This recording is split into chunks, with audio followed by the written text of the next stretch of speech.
Hello friends, this is Shalini Srivastava. स्वागत है आपका टीचिंग लर्नर्स में। तो कैसे हैं आप लोग फ्रेंड्स? हमने आज से स्टार्ट कर दिया है आपके लिए बीटीसी बुक का जो है सॉल्यूशन हमने स्टार्ट किया है, जो आपका जहाँ तक एग्जाम में जैसे आपका चाहे वो DT+B हो, ओके, चाहे आपको DT+B हो, चाहे अगर KVS आपका आगे आएगा तो KVS हो जाएगा, या आपका यूपी टेट या आपका सुपर टेट, कुछ भी है, यहाँ से आपके क्वेश्चन बनते हैं क्योंकि ये बुक है एकदम बेसिक से यहाँ पर चीज़ें दी हुई हैं और इन चीज़ों को हम देखेंगे। तो आज हम शुरू करेंगे बीटीसी प्रथम सेमेस्टर का जो है आपका बीटीसी प्रथम सेमेस्टर का शुरू करेंगे एजुकेशन 1। एजुकेशन 1 में क्या है? बाल विकास एवं सीखने की प्रक्रिया। तो यहाँ से आपके बहुत सारे क्वेश्चन बनेंगे। इससे 1 या 2 दिन में हम आपके लिए यूपी टेट और सुपर टेट का सिलेबस देख के आपको टॉपिक भी बता देंगे कि ये टॉपिक आपके लिए इंपॉर्टेंट है। वैसे आपको सारी बुक्स पढ़नी पड़ेंगी और वो बुक्स हम आपको पढ़ाएंगे। अगर आप बहुत डिटेल में पढ़ना चाहते हैं तो PDF आपके टेलीग्राम पर पड़ जाएगी, आप वहाँ से देख सकते हैं।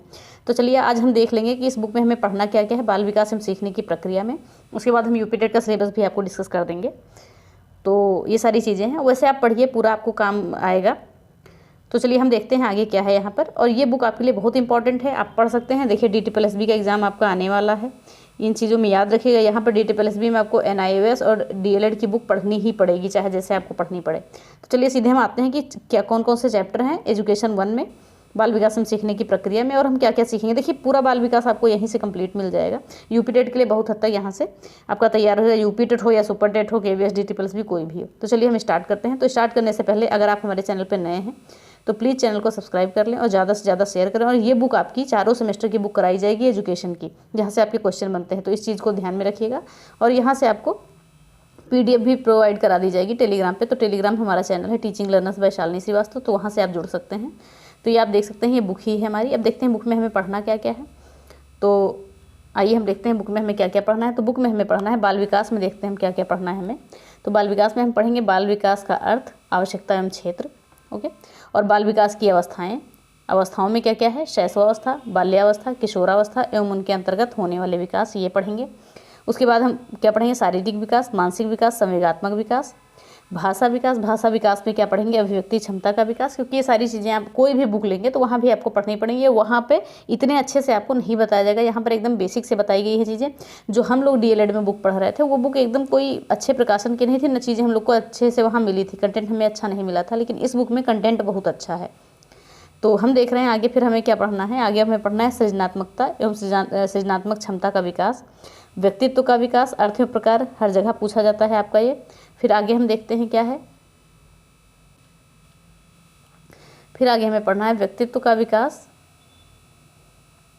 अर्थ एवं प्रकार हमने देख लिया। उसके बाद हम पढ़ेंगे व्यक्तिगत विभिन्नता, व्यक्तित्व परीक्षण के तरीके, समायोजन के उपाय, और व्यक्तिगत विभिन्नता, अर्थ कारक एवं महत्व, कल्पना, चिंतन, तर्क विकास, बाल विकास के आधार और उनको प्रभावित करने वाले कारक, वंशानुक्रम, वातावरण। वातावरण में क्या पढ़ेंगे? पारिवारिक, सामाजिक, विद्यालय, संचार माध्यम। फिर उसके बाद हम पढ़ेंगे अधिगम को। अधिगम में क्या पढ़ेंगे? अधिगम को प्रभावित करने वाले कारक।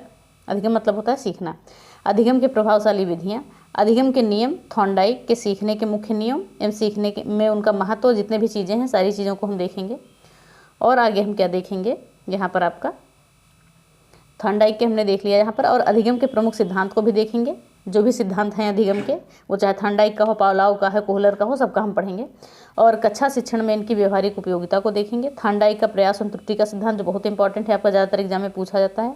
पावलोव का, स्किनर का, ये सारी चीज़ें हम पढ़ेंगे। ठीक है, तो ये हो गया हमारा सिलेबस कि यहाँ से हमें चीज़ों को पढ़ना है। तो सिलेबस हमारा इतना ही था। देखें और तो नहीं, हाँ थोड़ा सा और है सिलेबस में, देख लीजिए। लगभग बाल विकास आपका पूरा है इसमें पूरा। कोहलर का पढ़ेंगे, प्याजे का पढ़ेंगे, वाइगॉत्स्की का पढ़ेंगे, सीखने का वक्र, अर्थ एवं प्रकार, सीखने में उनका महत्व, पठार, अर्थ एवं कारण, निराकरण, ये सारी चीज़ें पढ़ेंगे। अभिप्रेरणा में हम पढ़ेंगे अर्थ, प्रकार एवं महत्व को पढ़ेंगे। ध्यान, अर्थ, प्रकार, ध्यान को प्रभावित करने वाले कारक पढ़ेंगे। रुचि पढ़ेंगे, स्मृति पढ़ेंगे, विस्मरण पढ़ेंगे, विस्मरण यानी कि भूलना। सांख्यिकी भी अगर सिलेबस में होगा तो देखेंगे, और माध्यम अधिका बहुलक को भी हम देखेंगे। तो अगर सिलेबस में होगा तो इन सभी चीज़ों को हम पढ़ेंगे, अगर नहीं होगा तो कोई बात नहीं। ठीक है, तो चलिए अब हम आते हैं सीधे अपने चैप्टर पे। तो आपने ये सिलेबस देख लिया होगा, हमने आज लगभग सिलेबस डिस्कस किया है। अब आते हैं सीधे चैप्टर पे। तो पहला चैप्टर हमारा क्या है? बाल विकास की अर्थ, आवश्यकता एवं क्षेत्र। देखिए हमें पूरा नहीं पढ़ना है, अगर आपको पूरा पढ़ना है तो आप हमारे टेलीग्राम पे हम आपके डाल देंगे PDF, और आप वहाँ से देख सकते हैं। क्योंकि पूरा पढ़ने का कोई मतलब नहीं है, जो चीज़ें एग्जाम में बनेंगे बस हम वही पढ़ेंगे। तो प्रमुख बिंदु यहाँ पे क्या क्या बनेंगे? बाल विकास का हम अर्थ देखेंगे, इस चैप्टर में, और आवश्यकता देखेंगे और क्षेत्र देखेंगे। तो देखिए यहाँ पे क्या लिखा है कि विकास एक सार्वभौमिक प्रक्रिया है, ये आपको जानना है, ठीक है, जो संसार के प्रत्येक जीव में पाई जाती है। विकास क्या है, प्रत्येक जीव में होता है, आप जान सकते हैं ये। फिर हम देखते हैं कि विकास की यह प्रक्रिया गर्भधारण से लेकर मृत्यु पर्यंत तक किसी न किसी रूप में चलती रहती है, यानी कि जो हमारा विकास होता है वो हमारा जीवन पर्यंत चलता रहता है, जन्म से मृत्यु तक हमारा विकास चलता रहता है, ठीक है। तो ये सारी चीज़ें होंगी। फिर एक चीज़ आप और जान लीजिए कि विकास की गति कभी तीव्र एवं कभी मंद होती है। तो ये सब चीज़ें आपको नोट नहीं करनी है, सिर्फ सुन लीजिए एक बार, अगर आपको पढ़ना होगा तो PDF मिल जाएगी। फिर हम बात करते हैं, जो मेन हमारी लाइन है कि मानव विकास का अध्ययन मनोविज्ञान की जिस शाखा के अंतर्गत किया जाता है उसे बाल मनोविज्ञान कहा जाता है, परंतु अब मनोविज्ञान की यह शाखा बाल विकास कही जाती है। अगर क्वेश्चन मान लीजिए पूछ भी लिया जाता है, वैसे यहाँ से उठेगा नहीं क्वेश्चन कि मनोविज्ञान की शाखा को अब क्या कहते हैं, तो अब क्या कहते हैं, बाल विकास कहते हैं। ओके, और फिर हम देखिए इसको हम बोर्ड पे भी पढ़ेंगे अलग तरीके से थोड़ा, और ये सिर्फ आपको PDF पढ़ा रहे हैं यहाँ पर हम आपको, और जो हम बोर्ड पे पढ़ेंगे वो UP टेट और सुपर टेट के लिए, आपके UP टेट और सुपर के लिए जो CDP पढ़ेंगे, जो भी बाल विकास पढ़ेंगे, तो सभी चीज़ों को उसके चैप्टर के हिसाब से हम पढ़ेंगे। तो इन चीज़ों को ध्यान रखिएगा, ये मत कन्फ्यूज होइएगा कि चीज़ें आपको नहीं पढ़ाई जाएंगी यहाँ पर। तो ये तो PDF तो अलग की चीज़ है आपकी, ठीक है। तो ये सारी चीज़ें हो गई हमारी, और इस डिटेल में अगर पढ़ना है तो आप पढ़ सकते हैं। बस जो चीज़ें आपको यहाँ पर मेन चीज़ जाननी थी कि विकास हमारा है क्या, जीवन पर्यंत चलता रहता है, ओके। और ये क्या होता है, बाल मनोविज्ञान की जो मनोविज्ञान की शाखा को बाल विकास कहते हैं, बस इतना ही आपको याद रखना। और विकास कभी क्या होता है, तीव्र और कभी मंद होता है। तो ये सारी चीज़ें याद रखें। अब देखते हैं बाल विकास का अर्थ। तो हम आते हैं बाल विकास के अर्थ पे कि बाल विकास का अर्थ क्या क्या होता है। तो अर्थ इसको जिसके भी मनोवैज्ञानिकों के अकॉर्डिंग आपको याद करनी पड़ेंगी। तो ये चीज़ को आप देख लीजिएगा। एक मिनट इसको थोड़ा सा कम कर लेते हैं। तो बाल विकास का अर्थ क्या होता है, ध्यान से देखिएगा। बाल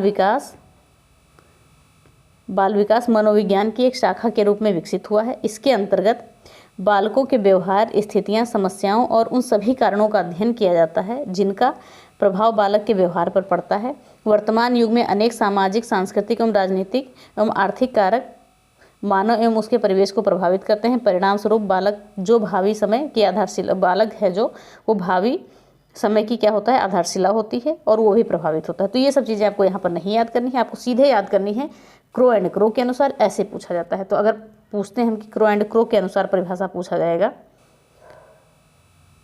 तो हम देखते हैं क्रो एंड क्रो के अनुसार क्या है कि बाल मनोविज्ञान वह वैज्ञानिक अध्ययन है जो व्यक्ति के विकास का अध्ययन गर्भकाल के प्रारंभ से किशोरावस्था की प्रारंभिक अवस्था तक करता है।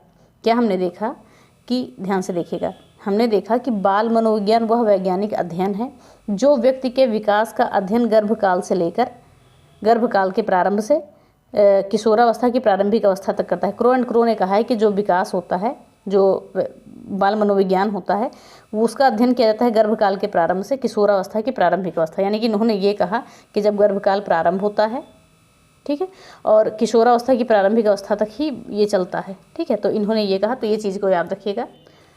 फिर आगे हम देखते हैं कि जेम्स ड्रेवर ने क्या कहा। देखिए एक से एक परिभाषाएं आपकी इंपॉर्टेंट है, तो सारी परिभाषाओं को आप देखिएगा। वैसे हम जब शॉर्ट नोट्स देंगे तो आपको सारी चीज़ें वहाँ से मिल जाएंगी। फिर हम देखते हैं जेम्स ड्रेवर ने क्या कहा। जेम्स ड्रेवर ने कहा है कि बाल मनोविज्ञान मनोविज्ञान की वह शाखा है जिसमें जन्म से परिपक्वावस्था तक विकसित हो रहे मानव का अध्ययन किया जाता है। बस आपको की पॉइंट क्या याद रखना है, क्रो एंड क्रो के अनुसार कहा गया है कि गर्भकाल के प्रारंभ से किशोरावस्था की प्रारंभिक अवस्था तक, और जेम्स ड्रेवर ने कहा है कि जन्म से परिपक्व अवस्था तक विकसित हो रहे मानव का अध्ययन किया जाता है। ये दो परिभाषाएं लगभग आपको समझ में आ गई होंगी। फिर हम आगे बात करते हैं। आगे दी है, थॉमसन ने अपने शब्दों में परिभाषा दी है, तो उसको हम देखते हैं। थॉमसन ने क्या कहा है। थॉमसन ने कहा है कि बाल मनोविज्ञान सभी को एक नई दिशा में संकेत करता है, ठीक है, यदि उसे उचित रूप में समझा जा सके और उचित समय पर उचित ढंग से उसका विकास हो सके तो प्रत्येक बालक एक सफल व्यक्ति बन सकता है। थॉमसन ने उचित, देखिए उचित कितने जगह का प्रयोग किया है, और उचित लगभग किसी ने इतना नहीं प्रयोग किया है, उचित ढंग से। तो की पॉइंट ही बात याद रखिए, पूरा परिभाषा आपको रटने की जरूरत नहीं है क्योंकि एग्जाम में इतना आप समझ सकते हैं। बस की पॉइंट आप नोट करिए। जब हम शॉर्ट नोट्स बनाएंगे तो वहाँ पर आपको की पॉइंट ही मिलेगी, पूरी परिभाषा नहीं मिलेगी, ठीक है। तो थॉमसन ने कहा है कि जो बाल मनोविज्ञान होता है सभी को एक नई दिशा में संकेत करता है यदि उसे उचित रूप में समझा जा सकता है। उचित रूप में समझा जाएगा तो उचित समय पर, उचित रूप में, उचित समय पर, उचित ढंग से विकास हो सकेगा और बालक एक सफल व्यक्ति बन सकेगा। तो ये आपकी परिभाषा हो गई थॉमसन के शब्दों में। फिर देखते हैं हरलाक ने क्या कहा है। हरलाक ने कहा है कि आज बाल विकास में ध्यान से सुनिएगा। आज बाल विकास में मुख्यतः बालक के रूप, व्यवहार, रुचियों और लक्ष्यों में होने वाले उन विशिष्ट परिवर्तनों की खोज पर बल दिया जाता है जो उसके एक विकासात्मक अवस्था से दूसरी विकासात्मक अवस्था में पदार्पण करते समय होता है। तो आप ये की पॉइंट आप याद कर सकते हैं कि जो हरलाख ने क्या कहा है, एक विकासात्मक अवस्था से दूसरी विकासात्मक अवस्था में पदार्पण यानी कि प्रवेश करना। फिर क्या कहा इन्होंने कि बाल विकास में, फिर इन्होंने कहा है कि बाल विकास में, एक मिनट, ओके, फिर इन्होंने कहा है कि जो है बाल विकास में यह खोज करने का भी प्रयास किया जाता है कि परिवर्तन कब कब होते हैं। तो इन सारी चीज़ों को हम यहाँ पर देखते हैं कि ये पदार्पण की भी बात करते हैं और ये भी बात करते हैं कि ये खोजा जाता है कि परिवर्तन कब कब होते हैं। तो ये हो गई आपकी परिभाषा, इन चीज़ों को ध्यान में रखिएगा। फिर अब देखते हैं बाल विकास की आवश्यकताएं। देखिए, बाल विकास की आवश्यकताओं में आपको पूरा डिटेल पढ़ने की आवश्यकता नहीं है। अगर आप पढ़ना चाहते हैं तो पढ़ सकते हैं, कोई दिक्कत नहीं है। तो ये PDF आपको डाल दी जाएगी, बस जो इंपॉर्टेंट है वही हम यहाँ पर पढ़ेंगे। थोड़ा सा जान लीजिए कि बाल विकास अनुसंधान का एक क्षेत्र माना गया है। पहली लाइन में क्या लिखा है, बाल विकास अनुसंधान का एक क्षेत्र माना गया है। बालक के जीवन को सुखी और समृद्धशाली बनाने में बाल मनोविज्ञान जो है का योगदान प्रशंसनीय है। मनोविज्ञान की इस शाखा को केवल बालकों के प्रत्यक्ष या अप्रत्यक्ष रूप से संबंध है, जो बालकों की समस्याओं पर विचार करते हैं और बाल मनोविज्ञान की उपयोगिता को स्वीकार करते हैं। समाज में विभिन्न लोग, समाज के विभिन्न लोग जो हैं बाल मनोविज्ञान से लाभान्वित हो रहे हैं, जैसे बालक के माता पिता, अभिभावक, बालक के। देखिए, कहानी पढ़ने का कोई मतलब नहीं है, तो इसको आप छोड़िए, आप यहाँ से देख सकते हैं। सीधे सीधे निष्कर्ष आप यहाँ से देखिए, क्योंकि आपको थ्योरी नहीं लिखनी है। तो सीधे सीधे हम निष्कर्ष यहाँ पर देखते हैं कि अतः बाल मनोविज्ञान की एक व्यवहारिक उपयोगिता यह भी है कि यह बालकों के समुचित निर्देशन के व्यवहारिक उपाय को बता सकता है। हमें निर्देशन के द्वारा ही बालकों की क्षमताओं और अभिवृत्तियों का उचित लाभ उठा सकते हैं, हम जो भी है।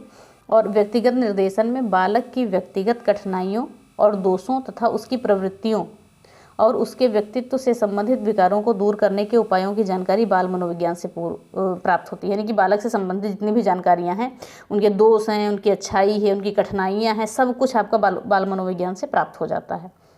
और इसी प्रकार व्यावसायिक निर्देशन के अंतर्गत वह बालक को यह संकेत देता है कि वह व्यवसाय को चुनकर जीवन में अधिक से अधिक सफलता प्राप्त कर सकता है। अंत में निष्कर्ष के रूप में यह कहा जा सकता है कि वर्तमान समय में बाल मनोविज्ञान अत्यंत आवश्यक है। बाल मनोविज्ञान के बिना मनोविज्ञान विषय अधूरा है, यानी कि अधूरापन लिए हुए है। बस एक बार सिंपल सा लास्ट में आप देख लीजिए कि वर्तमान समय में बाल मनोविज्ञान अत्यंत आवश्यक है। बाल मनोविज्ञान के बिना मनोविज्ञान विषय अधूरापन लिए रहता है। तो ये चीज़ें हो गई, आपकी आवश्यकता हो गई, ये चीज़ें आपने देखनी। अब बाल विकास के हम क्षेत्र देख लेते हैं। क्षेत्र में भी आपको कोई डिटेल में पढ़ने की आवश्यकता नहीं है। ओके, तो हम चलिए अब क्षेत्र को देखते हैं। सबसे पहले आवश्यकता हमने देख ली। देखिए, थ्योरी अगर आना होता, आपको लिखना होता, तो ये सब चीज़ें ज़रूरी थी, नहीं तो आप इतना जानते हैं कि क्या चीज़ें हमें पढ़नी है, क्या नहीं पढ़नी है। बस इंपॉर्टेंट चीज़ें आप पढ़िए। बाल विकास के क्षेत्र के बारे में बात करते हैं। लिखा है, बाल विकास के क्षेत्र में गर्भधारण अवस्था से युवावस्था तक के मानव के सभी व्यवहार संबंधित समस्याएं सम्मिलित होती हैं। बस आप इतना देखिए, इसमें क्या कहा गया है। इसमें यह कहा गया है कि बाल विकास में जो है गर्भधारण अवस्था से युवावस्था तक के मानव की सभी व्यवहार संबंधी क्रियाएं सम्मिलित हैं या समस्याएं सम्मिलित हैं। इस अवस्था के सभी मानव व्यवहार संबंधी समस्याओं के अध्ययन में विकासात्मक दृष्टिकोण मुख्य रूप से अपनाया जाता है। इस अध्ययन में मुख्य रूप से इस बात पर बल दिया जाता है कि विभिन्न विकास की आवश्यकताओं में कौन कौन से क्रमिक परिवर्तन होते हैं और ये परिवर्तन किन कारणों से और कब होते हैं। बाल विकास का क्षेत्र दिन प्रतिदिन बढ़ रहा है। बाल विकास के विषय के क्षेत्र के अंतर्गत जिन समस्याओं अथवा विषय सामग्री का अध्ययन किया जाता है वह निम्न प्रकार होती है। तो हम देख लेते हैं कि बाल विकास के क्षेत्र कौन कौन से होते हैं। एक बार आप और सुन लीजिए, ध्यान से सुनिएगा कि बाल विकास के क्षेत्र में गर्भधारण अवस्था से युवावस्था तक मानव के सभी व्यवहारों का अध्ययन किया जाता है। और यहाँ पर मुख्य रूप से यह अध्ययन किया जाता है कि विभिन्न विकास की अवस्थाओं में बालक में कौन कौन से क्रमिक परिवर्तन होते हैं, किन कारणों से होते हैं, कब और क्यों होते हैं। तो ये सारे क्षेत्र का हमें पता लगाना है, किसके अंतर्गत, बाल विकास के अंतर्गत। अब हम देखते हैं बाल विकास के क्षेत्र कौन कौन से हैं। वातावरण और बालक क्षेत्र क्या है, वातावरण और बालक। तो क्या होता है, बाल विकास में इस समस्या के अंतर्गत दो प्रकार की समस्याओं का अध्ययन किया जाता है। प्रथम यह है कि बालक का वातावरण पर क्या प्रभाव पड़ता है, बालक का वातावरण पर क्या प्रभाव पड़ता है। और द्वितीय क्या है कि वातावरण बालक के व्यवहार, व्यक्तित्व तथा शारीरिक विकास आदि को किस प्रकार से प्रभावित करता है। इन सभी चीज़ों को हम डिटेल में आगे पढ़ेंगे। यानी स्पष्ट हो गया है कि बालक का पर्यावरण एक विशेष प्रभावकारी क्षेत्र है। देखिए पर्यावरण और वातावरण सारी चीज़ें तो बालक के विकास के लिए बहुत ही जरूरी है और प्रभावकारी भी है। फिर हम अगला देखते हैं क्षेत्र हमारा क्या है। पहला क्षेत्र हमारा क्या था, बालक और वातावरण। अब दूसरा क्षेत्र हमारा है बालकों की व्यक्तिगत विभिन्नताओं का अध्ययन। देखिए हर किसी बालक में हर किसी में विभिन्नताएं पाई जाती हैं, कोई भी एक जैसा नहीं होता है। ये आपने पढ़ा भी होगा, ये जानते हैं जो व्यक्तिगत विभिन्नता होती है हर किसी में होती है। कोई भी दो व्यक्ति एक समान नहीं होते, उनमें किसी न किसी प्रकार का विभिन्नता जरूर होती है। जैसे कि हमने कहा शरीर रचना संबंधी भेद भी हो सकते हैं, विभिन्नता हो सकती है, मानसिक योग्यता में भी भेद हो सकता है, सामवेगिक भी हो सकता है, व्यक्तित्व संबंधी भेद भी हो सकता है और सामाजिक व्यवहार संबंधी भी और भाषा विकास संबंधी भेद भी हो सकता है। कैसे भी, यानी कि दो व्यक्ति कभी एक समान नहीं हो तो कुछ ना कुछ उसमें विभिन्नता पाई जाती है। तो ये हो गया। फिर हम अब आगे देखते हैं मानसिक प्रक्रियाओं के बारे में। तो मानसिक प्रक्रियाएं क्या हैं, ध्यान से सुनिएगा सारी चीज़ों को। तो मानसिक बाल विकास है में बालक की विभिन्न मानसिक प्रक्रियाओं का अध्ययन भी किया जाता है, जैसे प्रत्यक्षीकरण, सीखना, कल्पना, स्मृति, चिंतन, साहचर्य आदि। तो इन सभी चीज़ों का अध्ययन किया जाता है और इन सभी मानसिक प्रक्रियाओं के अध्ययन दो समस्याओं के रूप में किया जाता है। प्रथम यह कि विभिन्न आयु स्तरों पर बालक की यह विभिन्न मानसिक प्रक्रियाएं किस रूप में पाई जाती हैं, इनकी क्या गति होती है, ओके आदि। और द्वितीय यह कि मानसिक प्रक्रियाओं का विकास कैसे होता है और इनके विकास में कौन कारक प्रभावित करता है। तो चलिए एक बार और देख लीजिए मानसिक प्रक्रियाओं में क्या देखा है हमने। पहले क्या देखा है, प्रथम यह कि विभिन्न आयु स्तरों पर बालक की यह विभिन्न मानसिक प्रक्रियाओं में किस रूप से पाई जाती है और इनकी गति क्या होती है। और दूसरा हमने ये देखा कि मानसिक प्रक्रियाओं का विकास कैसे होता है और इनका विकास कौन कारक प्रभावित करता है, बस। फिर हम देखते हैं बालक बालिकाओं का मापन। अब बालक बालिकाओं के मापन के संबंधी क्या बातें कही गई हैं उनको भी हम जानते हैं। इसमें यह कहा गया है कि बाल विकास के क्षेत्र में बालकों की विभिन्न मानसिक और शारीरिक मापन तथा मूल्यांकन से संबंधित समस्याओं का अध्ययन किया जाता है। क्या कहा गया है कि बालक बालिकाओं के मापन में क्या बात की गई है कि बालक के विभिन्न मानसिक और शारीरिक मापन तथा मूल्यांकन से संबंधित समस्याओं का अध्ययन भी किया जाता है। और मापन से तात्पर्य है मापन से तात्पर्य है कि इन क्षेत्रों में उसकी समस्याएं क्या हैं और उनका निराकरण कैसे किया जाएगा। मापन से तात्पर्य है कि जो भी बालक बालिकाएं हैं उनकी कोई भी समस्याएं होती हैं तो मापन का कार्य ये हो जाता है कि उनकी समस्याओं का पता लगाना, उनका निराकरण करना, ये सारी चीज़ें होती हैं मापन की। फिर देखते हैं बाल व्यवहार और अंतःक्रियाएँ। तो बाल व्यवहार और अंतःक्रियाओं में हम देखते हैं कि बाल विकास के अध्ययन क्षेत्र में अनेक प्रकार की अंतःक्रियाएँ भी होती हैं। बालक का व्यवहार गतिशील होता है और उसकी विभिन्न शारीरिक और मानसिक योग्यताओं और विशेषताओं का क्रमिक विकास होता रहता है। तो हम क्या पढ़ रहे थे, बाल व्यवहार और अंतःक्रियाएं। तो ये सारी चीज़ें इसको डिटेल में पढ़ने की कोई ज़रूरत नहीं है, बस लाइन टू लाइन आप याद रखिए। और अगला क्या है, अगला है आपका समायोजन संबंधी समस्याएं। ठीक है, कि बालक किस तरीके से समायोजन कर पाता है या नहीं कर पाता है, उन समस्याओं का पता लगाना, ये सारे बाल विकास के कार्य हैं, तो कार्य क्षेत्र हैं। तो इनको हम देखेंगे। कई बार हम पढ़ लेते हैं कि बाल विकास में विभिन्न प्रकार के समायोजन समस्याओं का भी अध्ययन किया जाता है। साथ ही यह समस्या का अध्ययन भी किया जाता है कि भिन्न भिन्न समायोजन क्षेत्रों जैसे पारिवारिक समायोजन, संवेगात्मक समायोजन, शैक्षिक समायोजन और स्वास्थ्य समायोजन आदि में भिन्न भिन्न आयु स्तरों पर क्या प्रभाव पड़ता है और किस प्रकार का समायोजन है। ये सारी चीज़ें देखी जाती हैं कि किस प्रकार समायोजन होता है और बालक पर इसका प्रभाव क्या पड़ता है। और इस क्षेत्र में बालक के कुसमायोजित व्यवहार का भी अध्ययन किया जाता है कि वो गलत व्यवहार क्यों कर रहा है। फिर अगला देते हैं विशिष्ट बालकों का अध्ययन। देखिए अब यहाँ पर बात की गई है विशिष्ट बालकों के अध्ययन की। एक मिनट, विशिष्ट बालकों का अध्ययन। तो यहाँ पर हम बात करते हैं कि जब बालक की शारीरिक और मानसिक योग्यताओं और विशेषताओं का विकास दोषपूर्ण ढंग से होता है तो बालक के व्यवहार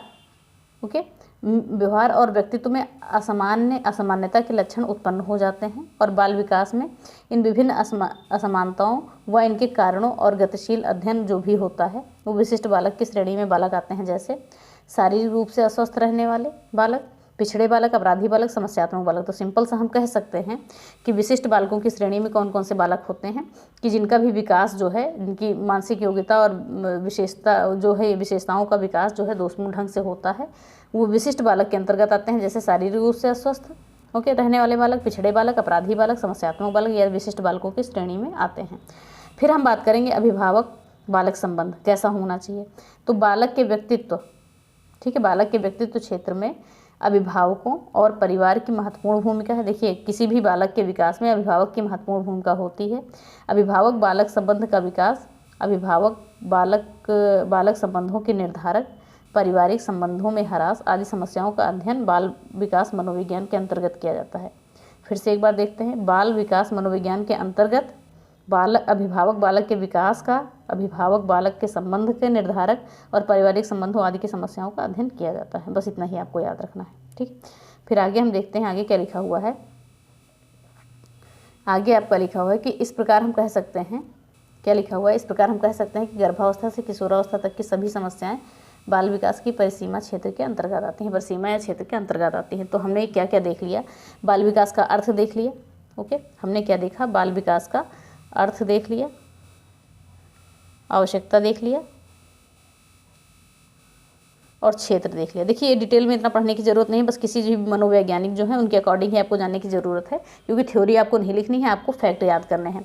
तो ये सभी चीज़ें हैं। अब ये चैप्टर आपका एक पहला चैप्टर खत्म हो गया। कौन सा चैप्टर हम देखते हैं, ये वाला चैप्टर हमारा पहला चैप्टर कौन सा था, ये चैप्टर हमारा खत्म हो गया, बाल विकास के अर्थ, आवश्यकता एवं क्षेत्र। तो इसको कोई भी डिटेल में पढ़ने की जरूरत नहीं थी। जो चीज़ें इंपॉर्टेंट है, किसी के अनुसार जो परिभाषा है वो याद रखिएगा बस। अब आपका कल का चैप्टर ये इंपॉर्टेंट होगा, बाल विकास की अवस्थाएं, शैशवावस्था, बाल्यावस्था, किशोरावस्था, इनको हम अच्छे से जानेंगे। और ये चीज़ें आप नोट करिएगा, कॉपी और पेन लेके बैठिए। अगर आप आज नहीं भी लेके बैठे हैं तो कोई दिक्कत नहीं है, बस आपको बाल विकास की थोड़ी सी परिभाषा ही देखनी थी, ठीक है। अगले वीडियो से आप पेन कॉपी लेके बैठिएगा और शॉर्ट नोट्स तो आपको मिलेंगे। तो ये हमारा पहला चैप्टर आज खत्म होता है, बाल विकास की आवश्यकता, अर्थ और क्षेत्र। अब कल हम पढ़ेंगे, आप देख सकते हैं, कल हम पढ़ेंगे यहाँ पर बाल विकास की अवस्थाएं, अवस्थाओं के बारे में, शैशवावस्था, बाल्यावस्था और किशोरावस्था के बारे में जानेंगे, सब कुछ डिटेल में, ठीक है। तो ये सारी चीज़ें होंगी। तो अब हम बता दें आपको कि ये जो डीएलएड की बुक हम करा रहे हैं, ध्यान से सुनिएगा, ये आपका चाहे DSSB हो, एक बार और बता दे रहे हैं, चाहे आने वाला KVS हो, चाहे आपका UP टेट हो, ध्यान से सुनिएगा, चाहे वो आपका CTET हो, चाहे आपका सुपर टेट हो और चाहे वो आपका रीट हो, सब में इंपॉर्टेंट है। और डीएलएड की बुक बहुत ज़रूरी है। अभी जो हाल ही में आपकी वैकेंसी आने वाली है DSSB की, इसमें सीधा सीधा बोला गया है आप NIOS और डीएलएड की बुक पढ़ें, ठीक है। तो ये सारी चीज़ें हैं। तो ये आपके लिए ये क्लास यहीं पे ख़त्म होती है। अगर क्लास पसंद आई है तो प्लीज़ वीडियो को लाइक करिएगा और शेयर करिए, चैनल को सब्सक्राइब करें, बेल आइकन दबाना ना भूलें। धन्यवाद, जय हिंद। और बने रहिए हमारे चैनल पे, तो इन सभी चीज़ों को हम जान लेंगे। एक मिनट। तो ये क्लास हमारी यहीं पे ख़त्म होती है, तो ज़रूर पढ़िएगा और अगली वीडियो से आपको चीज़ें भी अच्छी मिलेंगी। आपको बुक पढ़ने की आवश्यकता नहीं है, जो भी चीज़ें हैं हम आपको शॉर्ट नोट्स में प्रोवाइड कराएंगे। अगर आपका लिखने की इच्छा है तो आप लिखिए, नहीं इच्छा है तो नहीं लिखिए, लेकिन की पॉइंट हमारा मन है कि आप नोट कर लीजिए, ठीक है। तो चलिए, थैंक यू। और हम